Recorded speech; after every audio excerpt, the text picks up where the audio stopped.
അമ്മ നിങ്ങളെന്താ ഇവിടെ ഇരിക്കണേ? എന്താ ആലോചിച്ചിട്ടാ ഇരിക്കണേ? എന്താ മോളെ, ഞാൻ എന്താ ആലോചിച്ചെന്നോ മോളെ, ആ വണ്ടി കണ്ട റോഡിൽ ഇരിക്കുന്ന വണ്ടി, അതുപോലത്തെ വലിയ വണ്ടിയൊന്നും നമുക്ക് വേണ്ട.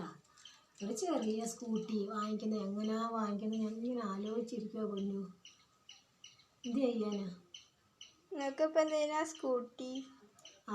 ഒരു സ്കൂട്ടിയാ വേണ്ടാത്തത്, ഉപയോഗമില്ലാത്തത്? എന്തൊക്കെ ഉപയോഗമുണ്ട് ഒരു സ്കൂട്ടിക്ക്? നിൻ്റെ സ്കൂളിൽ പോകാം, ഒരു പേരൻസ് മീറ്റിംഗ് ഉണ്ടെങ്കിൽ സ്കൂളിൽ പോകാം അതിനകത്ത്. പിന്നെ ഒരു ദിവസം സ്കൂൾ ബസ് നിനക്ക് കിട്ടിയില്ല, നിന്നെ ക്ലാസ്സിൽ കൊണ്ടാക്കണോ? അതിനൊരു വണ്ടി ആവശ്യമാണോ?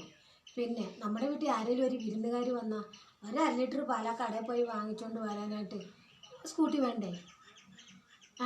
അതുകൊണ്ടൊക്കെയാണ് ഞാൻ പറഞ്ഞ ഒരു സ്കൂട്ടി വാങ്ങിക്കണമെന്ന് പൊന്നു. എന്ത് ചെയ്യാനാ? പൈസയും ഇല്ല, ഒന്നും. അമ്മ, നമുക്കൊരു കുടുംബശ്രീന്ന് ലോൺ എടുത്താലോ സ്കൂട്ടി ഓടിക്കാൻ? ഞാൻ സമാധാനമായിട്ട് ഇരിക്കുന്നത് കണ്ടിട്ട് മോക്ക് സൂക്ഷിക്കുന്നില്ല.